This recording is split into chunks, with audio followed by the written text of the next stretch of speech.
서로 축복하겠습니다. 하늘 문을 향해 기도합시다. 당신의 기쁨은 누구도 빼앗을 수 없습니다. 할렐루야.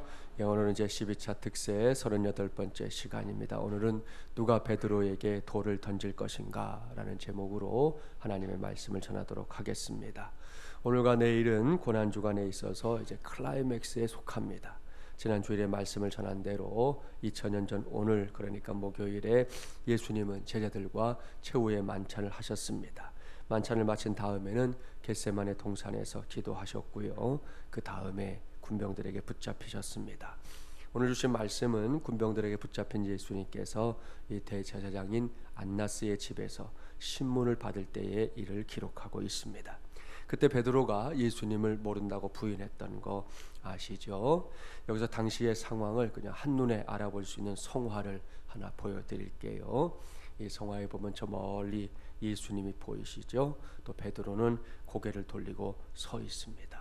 오늘은 이 그림을 여러분 마음속에 계속 생각하면서 말씀을 보면 더 말씀을 우리에게 가까이 주시는 말씀으로 받게 될 겁니다. 자, 본문 15절부터 18절까지의 말씀을 먼저 봉독해 보려고 합니다. 15절부터 18절입니다. 시몬 베드로와 또 다른 제자 한 사람이 예수를 따르니 이 제자는 대제사장과 아는 사람이라. 예수와 함께 대제사장의 집들에 들어가고 베드로는 문 밖에 서 있는지라. 대제사장을 아는 그 다른 제자가 나가서 문 지키는 여자에게 말하여 베드로를 데리고 들어오니 문 지키는 여종이 베드로에게 말하되 너도 이 사람의 제자 중 하나가 아니냐 하니 그가 말하되 나는 아니라 하고 그때가 추운 고로 종과 아랫 사람들이 불을 피우고 서서 쬐니 베드로도 함께 서서 쬐더라. 아멘. 사랑하는 새벽용사 여러분, 여기에 시몬 베드로가 보입니다. 이 말씀을 비롯해서 공관복음에 기록된 동일한 사건에 대한 언급들을 살펴보면 예수님께서 겟세마네 동산에서 군병들에 의해 붙잡혀 가실 때 모든 제자들이 자신들에게도 어떤 피해가 올까 싶어 다 도망쳐 버렸다는 걸 알 수 있습니다. 심지어 어떤 제자는 벌거벗은 채 도망쳤다 하는 기록까지 있지 않습니까? 그렇게 모두가 뿔뿔이 흩어져 버렸습니다. 그러나 수제자인 베드로는 그렇게 꽁지가 빠지게 도망칠 수만은 없었습니다. 베드로는 또 다른 제자 한 사람과 함께 예수님께서 붙잡혀 가신 안나스의 집을 찾아갔어요. 그곳에서 베드로는 다른 제자의 도움을 받아 예수님께서 붙잡혀서 서 계신 이 안나스의 집 뜰 안에까지 사람들의 눈을 피해서 들어갈 수 있었습니다. 여기서 우리는 그동안 베드로의 부인 사건과 관련해서 갖고 있었던 일말의 오해를 풀어보려고 합니다. 그동안 우리는 베드로가 예수님께서 예언하신 그대로 닭이 울기 전에 3번이나 예수님을 부인하게 되었다는 그 사실에만 관심을 집중했습니다.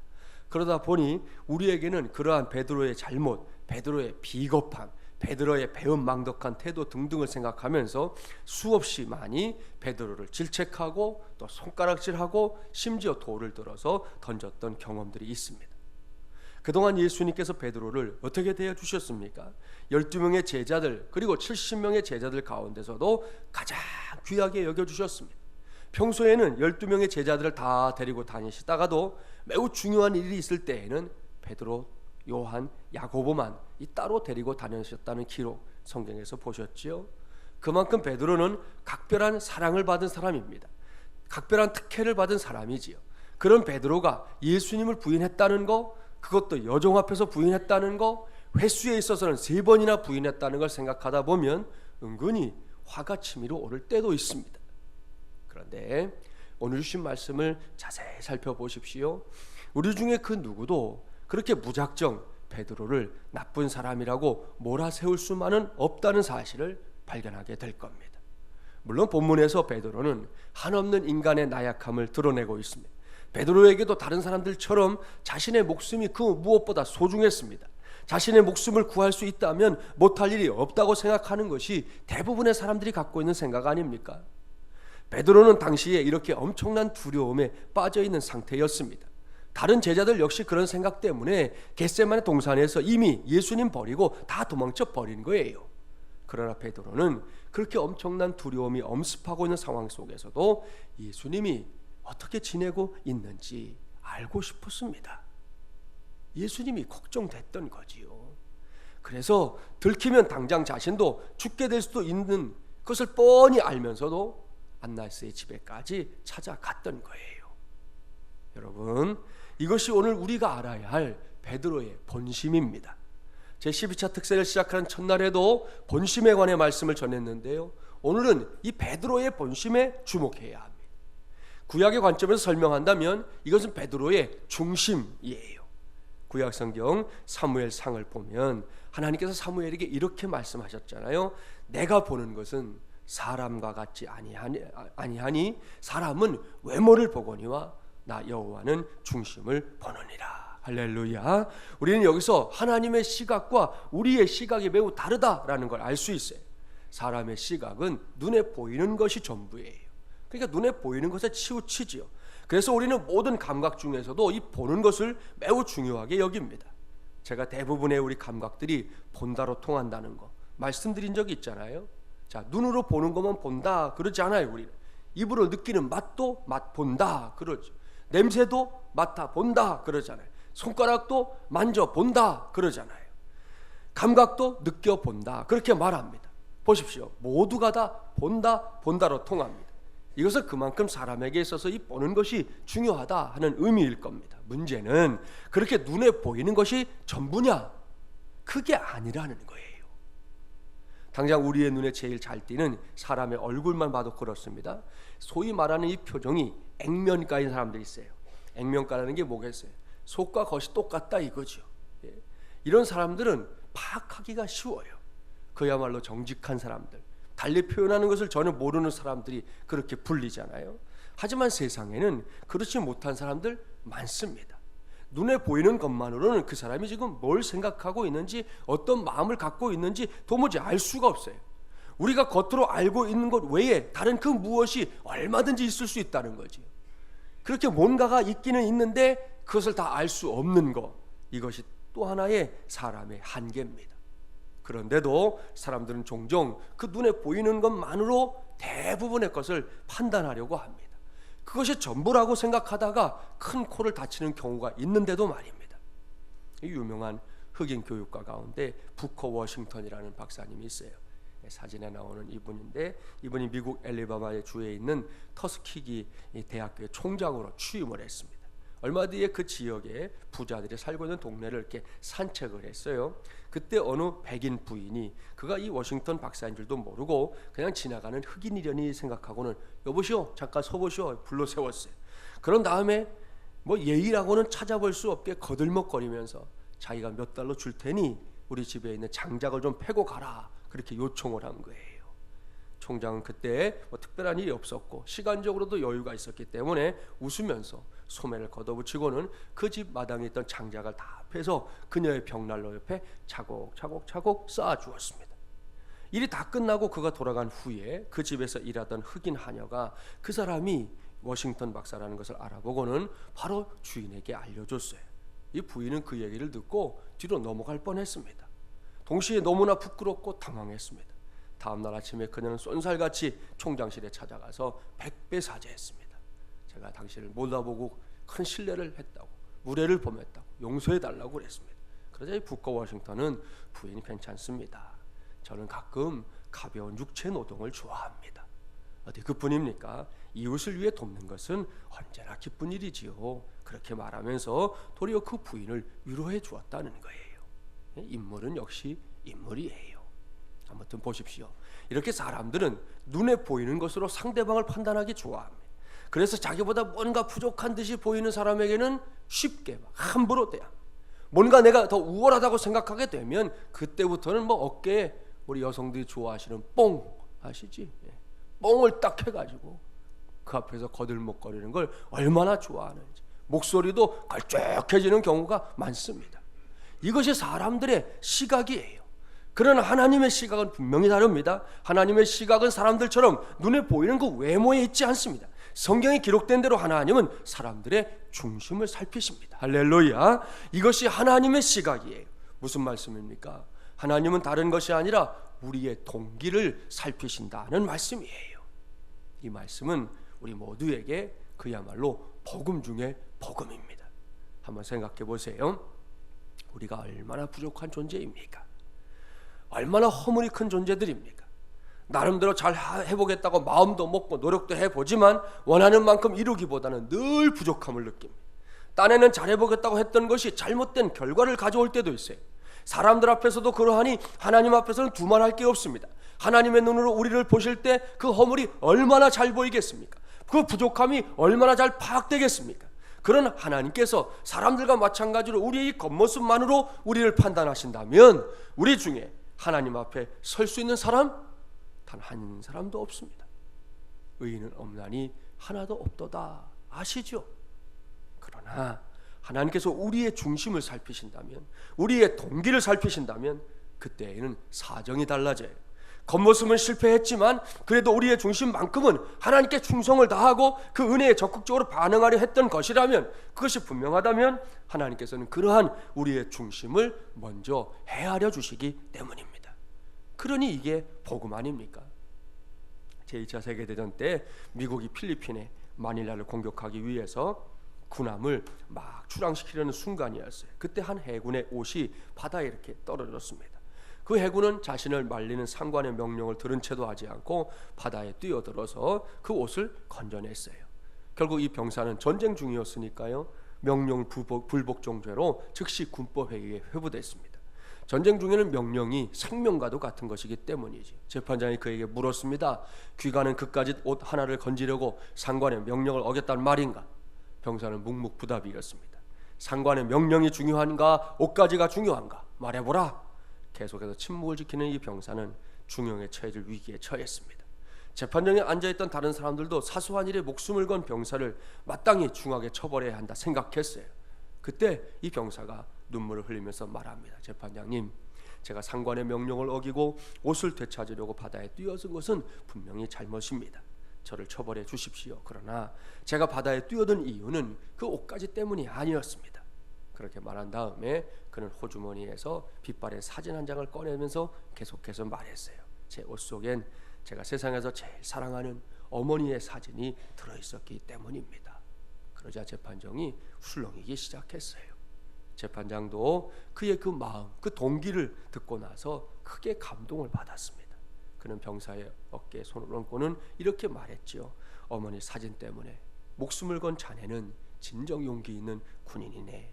자네 같으면 이 조국을 위해서 얼마든지 목숨을 걸고 싸울 수 있을 거야 하고는 이 병사를 군법회의에서 무죄 선고로 풀어주었습니다. 사랑하는 여러분, 무엇을 말씀드리려고 하는 건지 아시겠죠? 하나님도 마찬가지입니다. 하나님도 우리의 숨은 동기를 살피십니다. 따라서 성도들 역시 겉으로 드러난 이 행동, 그것도 중요하지요.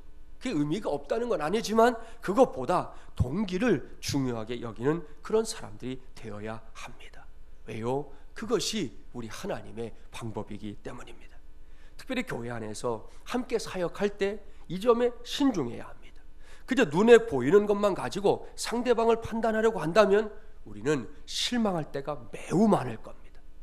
그 모습만 보고 함께 상대하다 보면 자칫 싸우게 될 수도 있어요.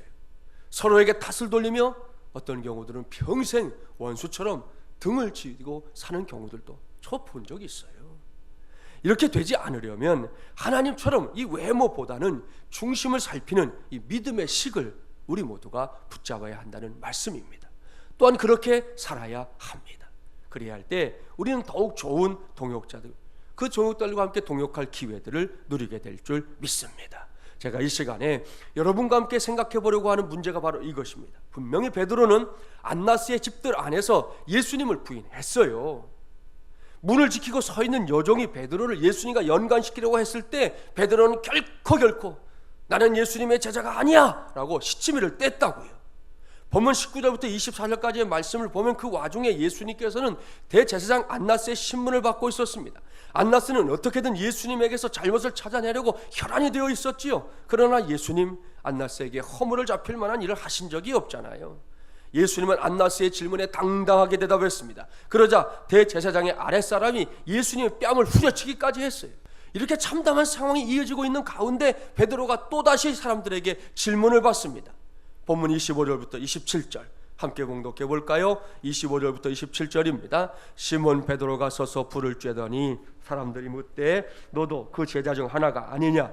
베드로가 부인하여 이르되 나는 아니라 하니 대제사장의 종 하나는 베드로에게 귀가 잘린 사람의 친척이라 이르되 내가 그 사람과 함께 동산에 있는 것을 내가 보지 아니하였느냐? 이에 베드로가 또 부인하니 곧 닭이 울더라. 앞서 우리는 베드로가 여종 앞에서 예수님을 모른다고 부인했던 말씀을 보았습니다. 그리고 얼마 지나지 않았는데 또다시 베드로가 예수님을 모른다고 철저하게 부인하고 있습니다. 참으로 안타까운 순간이에요. 그럼에도 불구하고 저는 이 시간을 통해 당시에 어떻게든 예수님을 뵙고 싶어서 두려움이 엄습하는 그 상황에서도 안나스의 집에까지 찾아갔던 수제자 베드로에게서 여전히 주님을 사랑하고 여전히 주님을 위하고 싶어하는 그 중심을 보려고 합니다.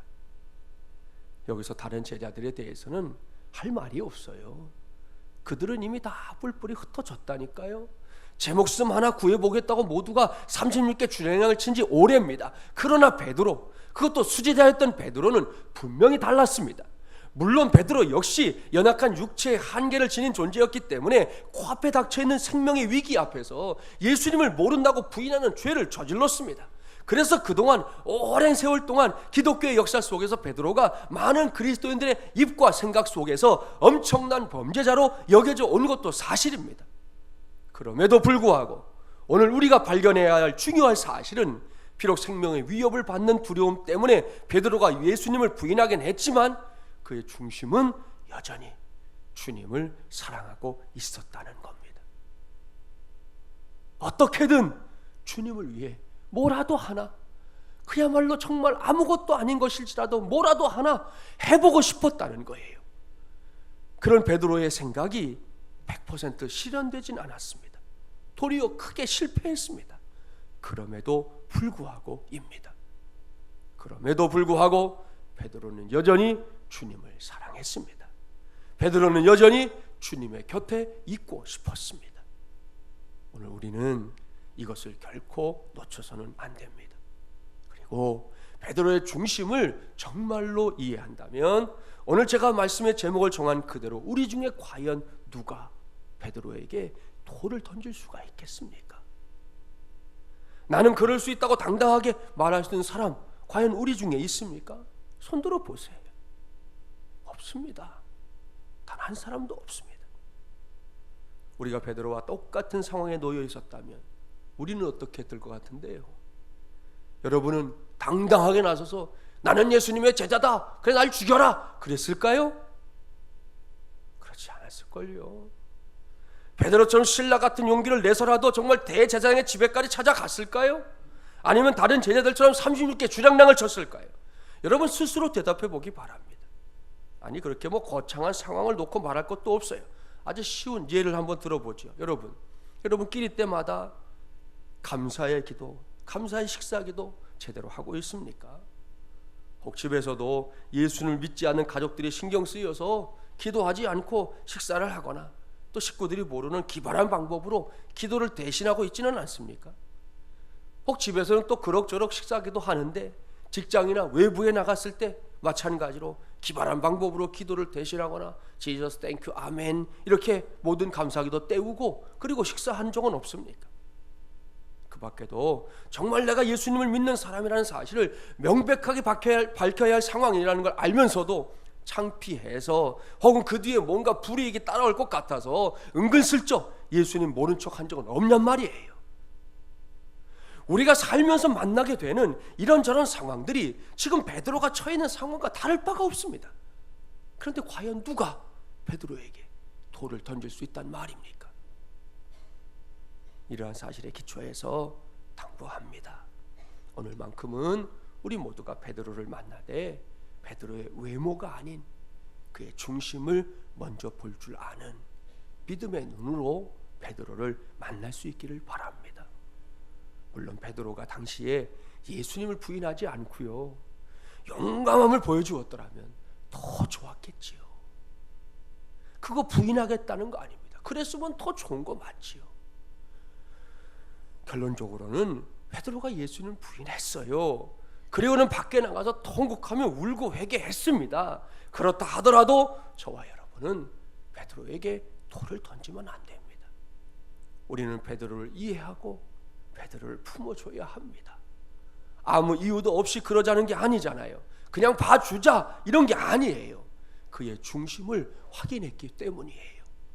적어도 그가 이 마음만큼은, 그 마음속 깊은 곳에서만큼은 주님을 애절하게 여전히 사랑하고 있었다는 게 분명하기 때문에, 그의 본심이 무엇인지 알았기 때문에 그렇게 하자는 말씀입니다. 그렇게 베드로를 이해하고 품은 다음에 우리는 새로운 목표를 정해야 합니다. 그것은 이 중심으로는 물론이고 우리의 삶을 통해서도 주님을 더 사랑하자는 거예요. 우리 신앙생활 하면서 한 해 두 해 신앙의 연륜 쌓여가는 거, 그거 자랑하지 말고 내가 주님을 더 사랑할 수 있음을 자랑하면 좋지 않겠습니까? 내가 하나님 앞에서 믿음으로 좀 더 살려고 하는 거, 그것이 우리 안에 자부심이 되어야 되지 않겠냐는 거예요.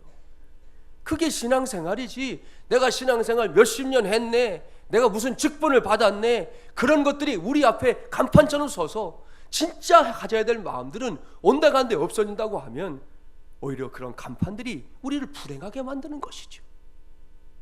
오늘 우리 새로운 목표를 정하자는 거예요. 어제보다 오늘 우리 주님 더 많이 사랑하는 저와 여러분이 되기를 바랍니다. 누구 앞에서든 주님을 나의 구세주라고 천명할 수 있는 그런 믿음 갖자는 거예요. 무엇보다 주님의 영광을 드러내는 믿음의 사람들로 살겠다는 목표, 우리 모두가 함께 세우게 되기를 바랍니다. 그리고 그 목표를 향해 달려가는 이 사순절 마지막 절기 시간이 되기를 바랍니다.